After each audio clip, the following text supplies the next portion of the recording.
আশা করি তোমরা ভালো আছো। সবাইকে ঈদের শুভেচ্ছা জানিয়ে আজকে এইচএসসি পরীক্ষার্থীদের উদ্দেশ্যে আমার অ্যাকাউন্টিং ক্লাস শুরু করছি। আজকের টপিক হচ্ছে শেয়ার ইস্যু। শেয়ার ইস্যু সম্পর্কে তোমাদের মোটামুটি সবার ধারণা আছে। তারপরে এখন এইচএসসি পরীক্ষার জন্য সব টপিকগুলো আমরা নতুন করে রিভিউ করব। এখন আমরা সবাই জানি শেয়ার ইস্যু চ্যাপ্টারে কি কি আর করতে হয়। তারপরে আমি বলে দিচ্ছি, শেয়ার ইস্যু চ্যাপ্টারে প্রথমত আমাদের জাবেদা করতে হয়। জাবেদা করার পর 2 নম্বরে খতিয়ান করতে হয়, তারপর করতে হয় আর্থিক অবস্থার বিবরণী। তাহলে আমাদের 3টা জিনিস করতে হয়: জাবেদা, খতিয়ান, আর্থিক অবস্থার বিবরণী। জাবেদা গুলো আমরা দেখবো। খতিয়ান সাধারণত ব্যাংক হিসাব পরীক্ষায় আসে, অনেক সময় শেয়ার অবহার অধিহারও আসে, তবে ব্যাংক হিসাব সবসময় বেশি আসে। তাহলে আমরা প্রথমে জাবেদাগুলো দেখে নেব। আমাদের জাবেদাকে মূলত 4টা ভাগে ভাগ করেছি: বিশেষ জাবেদা, সমন্বয় জাবেদা, সাধারণ জাবেদা, অতিরিক্ত জাবেদা। এই 4টা ভাগের জাবেদা। এই জাবেদাগুলো তোমরা করলে পরীক্ষায় নতুন কোনো জাবেদা আর পেশ করবে না, এর মধ্যেই তোমরা সব পাবা। আর আমি যে ক্লাসগুলো নিব 10-12টা ক্লাস, এই ক্লাসটি নিলে আমি মোটামুটি নিশ্চিত যে তোমরা কেউ অ্যাকাউন্টিং এ ফেল করবে না। আর যারা আরো ভালো করতে চাও তাদের জন্য আরো বেশি ক্লাস নিব, বাকি ক্লাসগুলো দেখবা, তাহলে অবশ্যই তোমাদের রেজাল্ট ভালো হবে। এখন আমি আমাদের আজকের জাবেদার প্রথম টপিক হচ্ছে বিশেষ জাবেদা। বিশেষ জাবেদা 4টি। এখন 4টি জাবেদা দেখবো, যেটা এই অধ্যায়ের বিশেষ জাবেদা। এখন এই 4টা হচ্ছে শেয়ার ইস্যু সংক্রান্ত বিশেষ জাবেদা। এর প্রথম জাবেদা হচ্ছে শেয়ার আবেদনের টাকা পাওয়া গেল।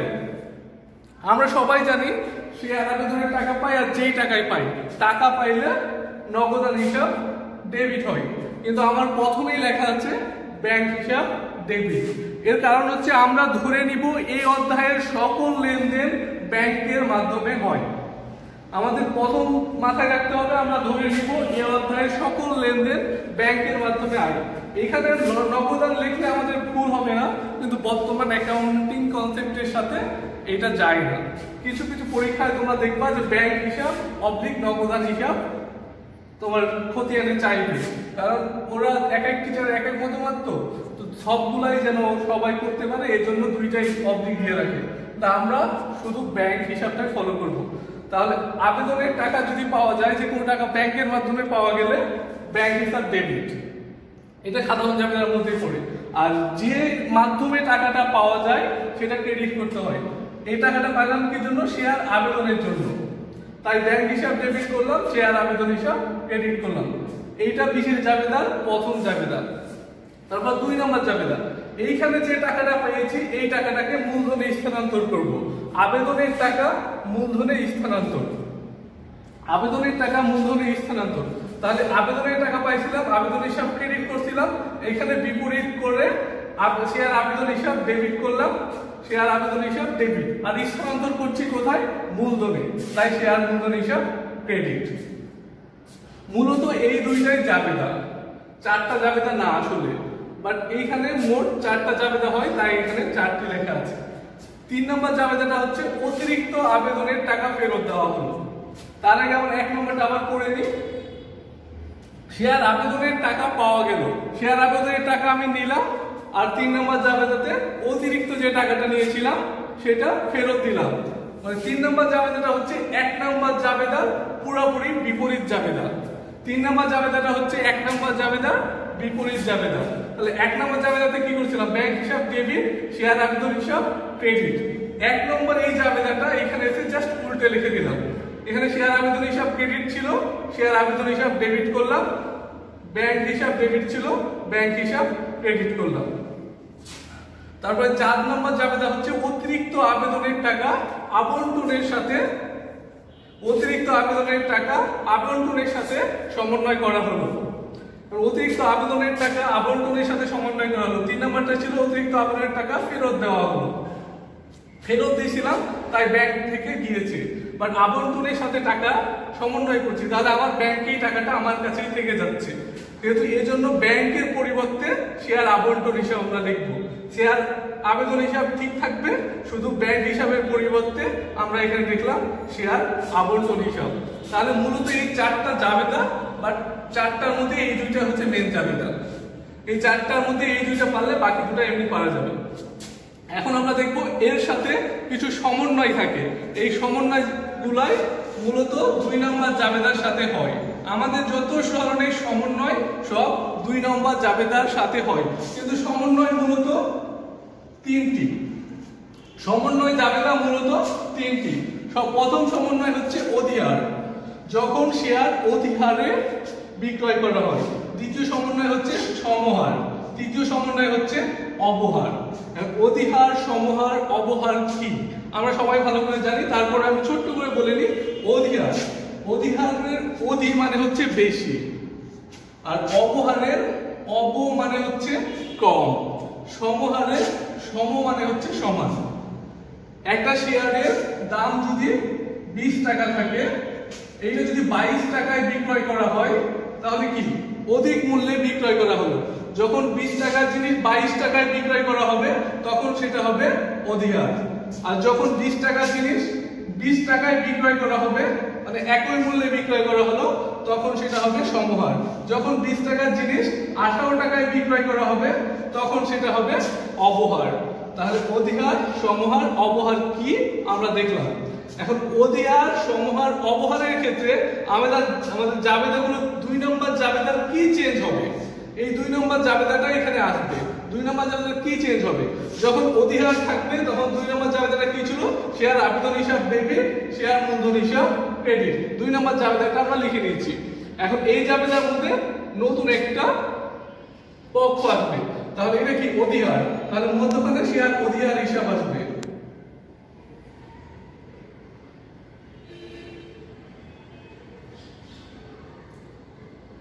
মধ্যখানে কি আসলো, মধ্যখানে শেয়ার অধিহার হিসাব। এখন শেয়ার অধিহার হিসাব আমরা ডেবিট করব না ক্রেডিট করব। আমরা যদি 20 টাকার জিনিস 22 টাকা নিই, মানে একজনের কাছে আমরা বেশি টাকা নিয়েছি, আমরা তো আসলে বেশি টাকা নিতে পারবো না। যখন শেয়ার বিক্রয়ের ক্ষেত্রে 20 টাকার ক্ষেত্রে 20 টাকাই নিতে হবে, কিন্তু যখন বেশি টাকা নিয়েছি এই টাকাটা আমাদের ক্ষেত্রে আমাদেরকে দায় হিসাবে অতিরিক্ত 9 টাকায় নিব, তাহলে 2 টাকা নিয়েছি, অতিরিক্ত টাকাটা আমাদের ফেরত দিতে হবে, অথবা এই অধ্যায়ের কনসেপ্টে এটাকে দায় হিসাবে দেখাতে হয়। তাহলে দায় সচরাচর কি হয়, ক্রেডিট হয়। দায় যেহেতু সচরাচর ক্রেডিট হয়, শেয়ার অধিহার হিসাব আমরা ক্রেডিট দিকে লিখব। তাহলে এখানে মধ্যখানে ঢুকলো শেয়ার অধিহার হিসাব, যেটা ক্রেডিট হবে। আর 2 নম্বর জাবেদার উপর নিচ ঠিক থেকে গেল। সমহারে ইস্যুর ক্ষেত্রে, সমহারে ইস্যুর ক্ষেত্রে 20 টাকার জিনিস আমরা 20 টাকাতেই বিক্রি করছিলাম, তাহলে এখানে কোনো চেঞ্জ হয় নাই। তাহলে সমহারের ক্ষেত্রে 2 নম্বর জাবেদাটা যা ছিল হুবহু তাই বসে যাবে, কোনো চেঞ্জ হবে না। আর নরমালি সমহারের অঙ্ক এর জন্যই আসে না, কজ এখানে কোনো চেঞ্জ নাই। আমাদের পরীক্ষাতে আসে অধিহার অথবা অবহার। অবহারের ক্ষেত্রে, এখন অবহারের ক্ষেত্রে দেখি, অবহারের ক্ষেত্রে 2 নম্বর জাবেদাটা প্রথমে লিখে দিচ্ছি, শেয়ার আবেদন হিসাব ডেবিট, শেয়ার মূলধন হিসাব ক্রেডিট। এখন যেহেতু অবহার আছে, মধ্যখানে শেয়ার অবহার হিসাব ঢুকবে।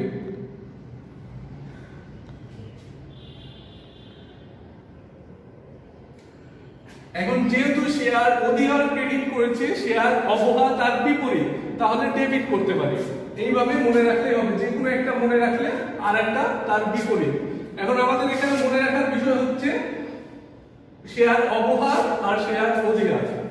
নরমালি এই জায়গায় দেখুন একটাও মনে না রেখে যদি আমরা শর্টকাট মনে রাখি, শেয়ার অধিহার ক্রেডিট হয়, শেয়ার অবহার ডেবিট হয়, শেয়ার অধিহার ক্রেডিট হয়, শেয়ার অবহার ডেবিট হয়।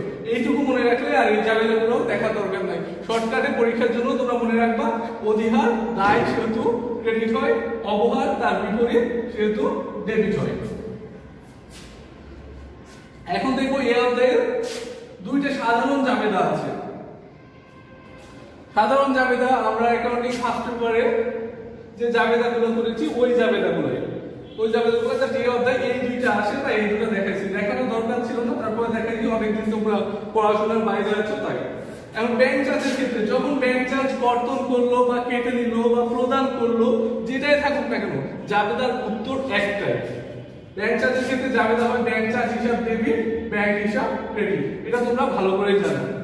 অবলেখকের কমিশন, তোমরা এই শব্দটার সাথে শুধু পরিচিত না, বাট কমিশনের ক্ষেত্রে জাবেদা সব সময় কমিশন হিসাব ডেবিট, নগদান হিসাব অথবা ব্যাংক চার্জ হিসাব ক্রেডিট, আমরা এটা পড়ে এসেছি। কমিশন আবার আয় হয়, কিন্তু এই অধ্যায়ের ক্ষেত্রে কমিশন প্রদান করা হলো। যখন কমিশন প্রদান করা হয় তখন কমিশন প্রতিষ্ঠানের ক্ষেত্রে সব সময় ব্যয়, তো যখন প্রদান করা হয় তখন সেটা ডেবিট হয়। এখানে প্রদান করা হলো তাই কমিশন হিসাব ডেবিট। আর এই অধ্যায়ে সবকিছু নগদানে হয় না, ব্যাংকে হয়, এই চিন্তা করে ব্যাংক হিসাব ক্রেডিট, এটা ব্যাংক চার্জ না, এখানে ব্যাংক হিসাব ক্রেডিট। তাহলে সাধারণ জাবেদা দুইটা, ব্যাংক চার্জের ক্ষেত্রে ব্যাংক চার্জ হিসাব ডেবিট, ব্যাংক হিসাব ক্রেডিট। 2 নম্বর জাবেদা হচ্ছে অবলেখকের কমিশনের ক্ষেত্রে কমিশন হিসাব ডেবিট, ব্যাংক হিসাব ক্রেডিট। তাহলে আমাদের প্রথমে গেল বিশেষ জাবেদা, তারপর গেল সমন্বয় জাবেদা, তারপর গেল সাধারণ জাবেদা। এখন আমাদের অতিরিক্ত দুইটা জাবেদা আছে, অতিরিক্ত দুইটা জাবেদা আছে যেটা সচরাচর পরীক্ষায় আসে না। কিছু কিছু ক্ষেত্রে প্রথম জাবেদাটা আসে, বাট আমাদের অ্যাকাউন্টিং প্রস্তুত কঠিন করলে, যখন এই অধ্যায়ের প্রশ্ন সর্বোচ্চ কঠিন করার চেষ্টা করবে এক্সামিনার, তখন 2 নম্বর জাবেদাটা দিবে। যেহেতু আমাদের প্রিপারেশন এই অধ্যায় থেকে আমরা মাস্ট অঙ্ক করবো, কারণ এই অধ্যায়টা সহজ, সেহেতু এই অধ্যায় একটু ডিপ লেভেলে জেনে নিব। প্রথম জাবেদা হচ্ছে সম্পত্তির বিনিময়ে শেয়ার ইস্যু। সম্পত্তির বিনিময়ে শেয়ার ইস্যু মানে আমরা শেয়ার ইস্যু করছি, মানে শেয়ার বিক্রয় করছি বা শেয়ার দিচ্ছি, কার বিনিময়ে? সম্পত্তির বিনিময়ে। তাহলে আমরা পাচ্ছি কি? সম্পত্তি। সম্পত্তি বৃদ্ধি পেলে কি হয়?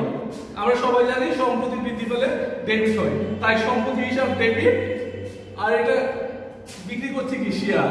যেহেতু শেয়ার বিক্রি করছি তাহলে শেয়ার মূলধন হিসাব ক্রেডিট।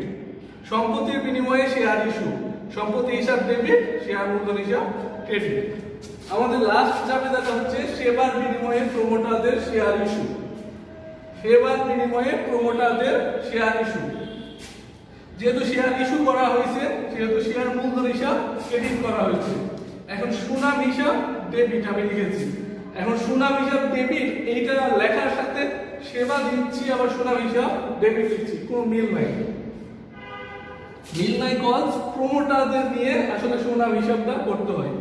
আমার কোম্পানি যখন আমি প্রমোটিং করব, আমার কোম্পানি অ্যাডভার্টাইজিং করি কি জন্য? আমার কোম্পানির সুনাম বৃদ্ধির জন্য। অ্যাডভার্টাইজিং যারা করে তাদেরকে প্রমোটার বলা হয়। তারা যখন আমার কোম্পানির হিসেবে কাজ করে তখন আলটিমেটলি আমার কোম্পানির সুনাম বৃদ্ধি করে, এই জন্য সুনাম হিসাব ডেবিট করা হয়।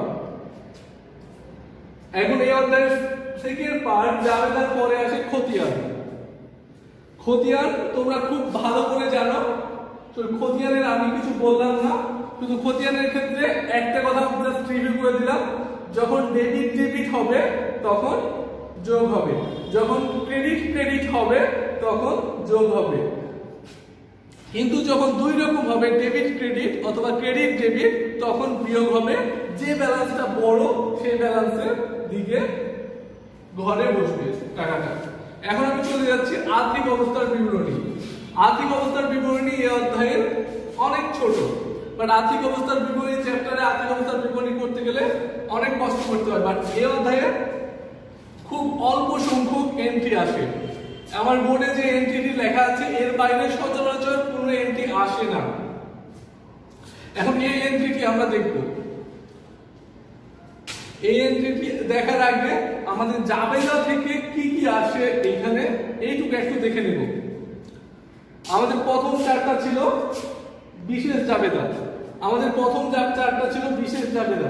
এই বিশেষ জাবেদা থেকে কিছুই যায় না, শুধু ব্যাংক হিসাবের খতিয়ান করে ব্যাংক হিসাবটা পোস্টিং দিতে হয়। তাহলে প্রথম চারটা জাবেদার থেকে শুধুমাত্র চলতি সম্পত্তির মধ্যে ব্যাংক জমা যায়। তারপর সমন্বয় জাবেদা। সমন্বয় জাবেদা আছে, অধিহার আছে, অবহার আছে। সমহার তো পোস্টিং এর দরকার নাই, 20 টাকার জিনিস 20 টাকাতেই। তাহলে অধিহার আমরা এখানে কি লিখেছি? ক্রেডিট লিখেছি। কি হিসাবে? দায় হিসাবে। তাহলে অধিহার দায় হিসাবে লিখেছি। তাহলে অধিহার দায়ের শেয়ার অধিহার শেয়ার অধিকার দায়ের দিকে যাবে সঞ্চিতি ও উদ্বৃত্ত এই টাইটেলের আন্ডারে।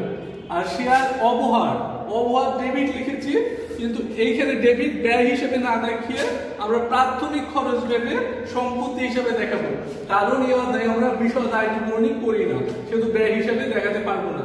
এই জন্য শেয়ার অবহার যাবে অসম্মানিত ব্যয়ের আন্ডারে। তাহলে অবহার গেল অসম্মানিত ব্যয়ের আন্ডারে সম্পত্তির দিকে, আর অধিহার গেল সঞ্চিতি ও উদ্বৃত্ত সমূহের আন্ডারে। এখন সাধারণ জাবেদার ব্যাংক চার্জ আর কমিশন। ব্যাংক চার্জ আর কমিশন এটা বিশদ আয় বিবরণীতে সব সময় খরচের দিকে দেখানো হয়, কিন্তু এখানে বিশদ আয় বিবরণী করা যায় না, তাই এই দুটাকেও প্রাথমিক খরচ ভেবে সম্পত্তির দিকে দেখাতে হবে। তাই ব্যাংক চার্জ ও কমিশন প্রাথমিক খরচ ভেবে সম্পত্তির দিকে দেখাইছি। তাহলে প্রথম চারটা থেকে শুধুমাত্র ব্যাংক হিসাব এর খতিয়ান বের করবো, অথবা পরে যদি ব্যাংক হিসাব থাকে সবগুলা মিলে ব্যাংক হিসাবের খতিয়ান বের করে পোস্টিং দিব। তারপর সমন্বয় যে জাবেদা থাকবে, সমন্বয়ের মধ্যে অধিহার অথবা অবহার থাকলে অধিহারের ক্ষেত্রে যেহেতু দায়ের দিকে দেখাবো, অবহারের ক্ষেত্রে সম্পত্তির দিকে দেখাবো। এখন সাধারণ জাবেদা এই দুটা হচ্ছে ব্যয়, এখন ব্যয় হিসাবে তো দেখাতে পারবো না, তাই প্রাথমিক খরচ হিসাবে এই দুটা অসম্মানিত ব্যয়ের আন্ডারে দেখাবো। অতিরিক্ত জাবেদা, তারপর আছে অতিরিক্ত জাবেদা থেকে সচরাচর কিছু যায় না, যায় আসবাবপত্র বা ভূমি যদি কেনা থাকে, কিন্তু আমাদের পরীক্ষাতে যে অঙ্কগুলো আসে অতিরিক্ত জাবেদা থেকে কিছু আসে না। কিন্তু যদি অতিরিক্ত জাবেদা পরীক্ষাতে থাকে তাহলে এই সম্পত্তি আসবাবপত্র বা ভূমি যে সম্পত্তি ক্রয় করা হবে সেইটা এখানে বসে যাবে, আর লাস্টের জাবেদা থাকলে নামটা এখানে বসে যাবে। সচরাচর স্থায়ী সম্পত্তি আমাদের একটাও আসে না পরীক্ষাতে, আমাদের আসে ব্যাংক জমা প্রত্যেকটা অঙ্কে। যদি খতিয়ান ব্যাংক জমার নাও চাই, হয় জাবেদা থেকে আমরা বের করে নিব যোগ বিয়োগ করে, অথবা আলাদা করে খতিয়ান বের করে খতিয়ানের ব্যালেন্সটা এখানে পোস্টিং দিতে হবে আমাদের। এখন স্থায়ী সম্পত্তির মধ্যে কয়টা? তিনটা, সুনাম, আসবাবপত্র, ভূমি, এই তিনটাই আসে, বাট সচরাচর খুব কম আসে।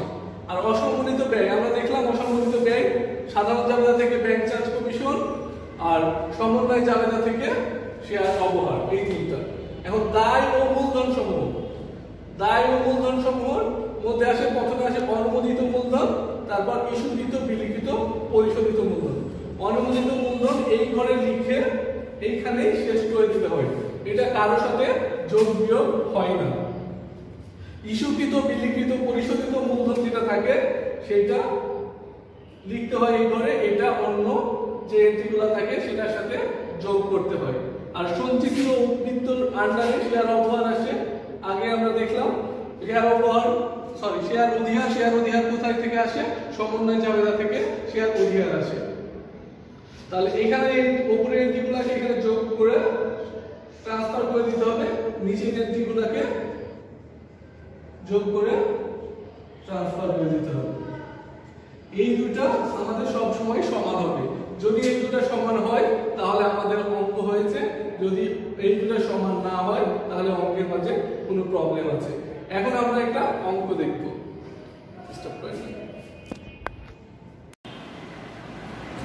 এখন তোমাদের যে অ্যাসাইনমেন্ট দেওয়া হয়েছে, অ্যাসাইনমেন্টটা দেওয়া হয়েছে বোর্ড কোশ্চেন 2018 খ সেট থেকে। এখানে খ সেটটা লিখে দেয়, বোর্ড কোশ্চেন 2018 খ সেট থেকে।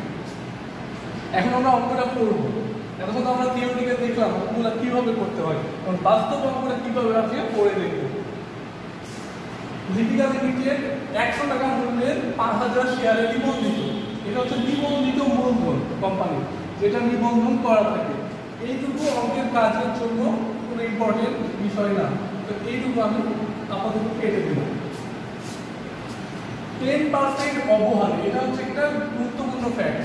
10% অবহারে 3000 শেয়ার বিক্রয় করার জন্য প্রচারপত্র বিক্রি করে। তাহলে কোম্পানি বিক্রয় করতে চাই কত শেয়ার? 3000 শেয়ার। কিভাবে বিক্রয় করবে? 10% অবহারে। 3500 শেয়ারের আবেদন পায় কত শেয়ারে? 3500 শেয়ারে। নির্দিষ্ট সংখ্যক শেয়ার বিক্রয় করে অতিরিক্ত আবেদনের অর্থ ফেরত দেওয়া হলো। মানে এখানে ব্যাংক চার্জ, কমিশন বা অতিরিক্ত যে জাবেদা কিছুই নাই, নরমালি জাবেদা আছে, সমন্বয় আছে শুধুমাত্র অবহার। তাহলে কোম্পানি বিক্রি করতে চায় কত শেয়ার? 3000 শেয়ার। আবেদন পাইছে কত শেয়ারের? 3500 শেয়ারের। তাহলে 3000 শেয়ার বিক্রয় করতে চায়, 3500 শেয়ারে আবেদন পাইছে।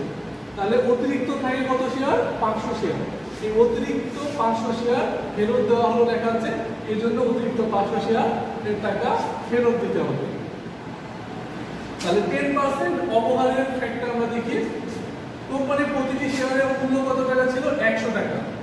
কোম্পানির প্রতিটি শেয়ারের মূল্য 100 টাকা। এখন 10% অবহার মানে 100 টাকা 10%, এটা করলে আমরা 10 টাকা পাই।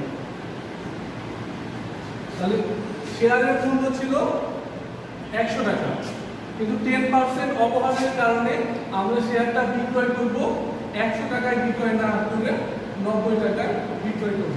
তাহলে দেখা যাচ্ছে 10 টাকা লসে বিক্রয় করছি। এখন আমাদের রিকোয়ারমেন্ট কি আছে? ক নম্বরে আছে জাবেদা, খ নম্বরে আছে খতিয়ানের ব্যাংক হিসাব, শেয়ার অবহার হিসাব প্রস্তুত করো, গ নম্বরে আছে আর্থিক অবস্থার বিবরণী। এখন এই অধ্যায়ে যে বিশেষ জাবেদাগুলো ছিল, বিশেষ জাবেদাগুলো একটু এটার সাথে মিলিয়ে দেখবো। তো বিশেষ জাবেদার প্রথম জাবেদা ছিল শেয়ার আবেদনের টাকা পাওয়া গেল। আমরা কতটি শেয়ারের আবেদন পাইছি? 3500 শেয়ার।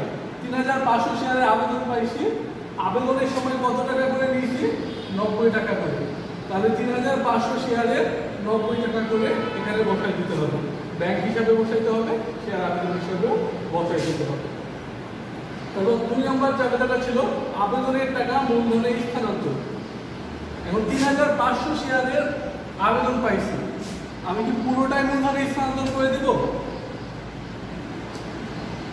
যদি পুরোটাই মূলধনে স্থানান্তর করে দিই তাহলে অতিরিক্ত আবেদনের যে টাকা ফেরত দেওয়া হলো বলা আছে সেটা কি করব? আমরা যেটুকু শুধুমাত্র বিক্রয় করব সেইটুকু মূলধনে স্থানান্তর করব। তাহলে বিক্রয় করছি কত শেয়ার? 3000 শেয়ার। এখন 3000 শেয়ারের টাকাটা, তাহলে এই ক্ষেত্রে মূলধনে স্থানান্তর করব 3000 শেয়ার, যেহেতু 3000 শেয়ার বিক্রয় করছি, বাকি 500 শেয়ার ফেরত দেব। তাহলে শেয়ার আবেদনের সময় কত টাকা করে নিয়েছিলাম? 90 টাকা করে। এখানে 90 দিয়ে গুণ করতে হবে। অবহার, শেয়ার প্রতি অবহার কয় টাকা করে ছিল? শেয়ার প্রতি অবহার ছিল 10 টাকা। তাহলে এখানে 10 টাকা দিয়ে গুণ করতে হবে। এই 3000কে 90 দিয়ে গুণ করে এখানে বসাতে হবে, 3000কে 10 দিয়ে গুণ করে এখানে বসাতে হবে। তাহলে ডেবিটে 90 আর 10 হবে, তার মানে 100 হবে। তাহলে ক্রেডিটে গুণিত 100 এটা বসাতে হবে। তার মানে আমরা অপহারে বিক্রয় করি বা অধিহারে বিক্রয় করি, শেয়ার মূলধন হিসাবে সব সময় কোম্পানির যে ফেস ভ্যালু থাকে ফেস ভ্যালুটাই মূলধনে যাবে। আমরা 100 টাকা জিনিস 90 টাকায় বিক্রি করলে 90 টাকা গেল না, 100 টাকার জিনিস 120 টাকায় বিক্রি করলে 120 টাকা যেত না। মূলধনে যেটা কোম্পানির দাম সেটাই যাবে। কমে বিক্রি করি বেশিতে বিক্রি করি এটা কখনো মূলধনে যাবে না।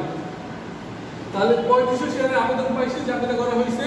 তারপর তার মধ্যে 3000 শেয়ার মূলধনে স্থানান্তর করলাম, তাহলে বাকি থাকলো কত? বাকি থাকলো 500 শেয়ার। এই 500 শেয়ার কি করবো? এই 500 শেয়ার আমরা ফেরত দেব, যেহেতু ফেরত দেওয়া হলো বলা আছে এখানে। তাহলে 500 শেয়ার ফেরত দেব। 500 শেয়ারে কত টাকা করে ফেরত দেব? 500 শেয়ারে ফেরত দিব আমরা আবেদনের সময় যত টাকা করে নিয়েছিলাম। আবেদনের সময় কত টাকা করে নিয়েছিলাম? 90 টাকা করে। তাহলে 500 শেয়ারে 90 টাকা করে ডেবিট ক্রেডিট দুই দিকে আমরা ফেরত দিব। তাহলে আমাদের জাবেদা শেষ, কারণ এখানে ব্যাংক চার্জ নাই, কমিশন নাই, অতিরিক্ত কোনো জাবেদা নাই। এরকম সিম্পল অঙ্কে আসবে, কিন্তু আমি তোমাদের সবগুলাই দেখাইছি কেন? যত ভ্যারিয়েন্ট আসতে পারে সবগুলাই দেখাইছি। এই জাবেদায় এই 3টা জাবেদায় হবে জাবেদা শেষ। তাহলে জাবেদা আমাদের শেষ হয়ে গেল। তারপর ব্যাংক হিসাব, শেয়ার অবহার হিসাব। খতিয়ান তোমরা ত্রিশকে করতে পারো অথবা 3 কলামে করতে পারো। জাবেদার পরে একটা ব্যালেন্সের জাবেদার যে সব আছে, তারপরে ব্যালেন্সের মধ্যে একটা ঘর করে যেটা করা হয় 3 কলাম। আমি সচরাচর 3 কলামে করাই। ব্যাংক হিসাব, শেয়ার অবহার হিসাব এইভাবে তোমরা করে নিও, তাহলে এটা তোমরা সবাই পারবা, এই জন্য এটা দেখালাম না।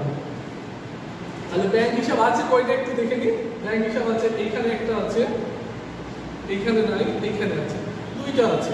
তাহলে দুইটা পোস্টিং দিয়ে ব্যাংক হিসাবের ব্যালেন্সটা বের করে নিবা।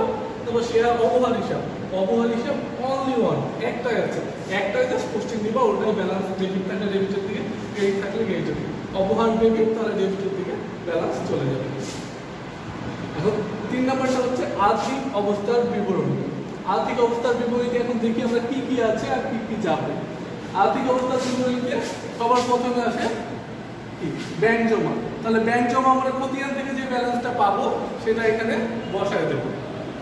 স্থায়ী সম্পত্তি, স্থায়ী সম্পত্তির মধ্যে সুনাম নাই, আসবাবপত্র নাই, ভূমি নাই, কিচ্ছু নাই, তো এখানে কিছুই আসবে না। স্থায়ী এটাও কাটাই দেবো, এটাও কাটাই দেবো। অসমন্বিত ব্যয়, অসমন্বিত ব্যয়ের মধ্যে এখানে ব্যাংক চার্জ আছে নাই, কমিশন আছে নাই, এখানে শেয়ার অবহার আছে আছে, শেয়ার অবহারের ব্যালেন্সটা এখানে বসাই দেবো। তাহলে মাত্র সম্পত্তির দিকে দুইটা এন্ট্রি বসলো, ব্যাংক জমা, শেয়ার অবহার। অনুমোদিত মূলধন, অনুমোদিত মূলধন আমি প্রথম যে লাইনটা আমরা কাটাইছিলাম, লিপিকা লিমিটেড 100 টাকা মূল্যের 5000 শেয়ারে নিবন্ধিত। তাহলে প্রতিটি 100 টাকা করে 5000 শেয়ার। যে টাকাটা হবে এই টাকাটা আমরা এখানে বসায় এখানে শেষ করে দেবো, কারণ এইটা কারোর সাথে যোগ বিয়োগ হয় না। তারপর ইস্যুকৃত, বিলিখিত, পরিশোধিত মূল্য, মানে আমরা যে শেয়ারটি বিক্রয় করছি কতটি শেয়ার, প্রতিটি 100 টাকা করে আমরা বিক্রয় করছি, 35 শেয়ারে আবেদন করেছি, 3000 শেয়ার বিক্রয় করছি। তাহলে এই টাকাটা এখানে বসবে। আর সঞ্চিতি আর উৎকৃতির সময় কি আছে, শেয়ার অধিকার। আমাদের অনেক কি শেয়ার অধিকার আছে নাই, এটা অপরের অঙ্ক, তাহলে এটাও হবে না। তাহলে ক্রেডিট দিকে এটাও বসবে না। তাহলে সম্পত্তির দিকে দুইটা আর দায়ের দিকে মোট একটা, দুইটা যোগ করে এখানে ব্যালেন্স আর এই দুটা যোগ করে এখানে ব্যালেন্স সমান হবে। তাহলে আমাদের অঙ্কটা হয়ে যাবে। এইটা তোমরা নিজেরা করে অ্যাসাইনমেন্ট হিসাবে তোমাদের ক্লাস টিচার যে ডেডলাইন দিয়েছে তার মধ্যেই তোমরা জমা দেবে। ভালো থাকো, সুস্থ থাকো, এইটা মনে আমি অবশ্যই করি।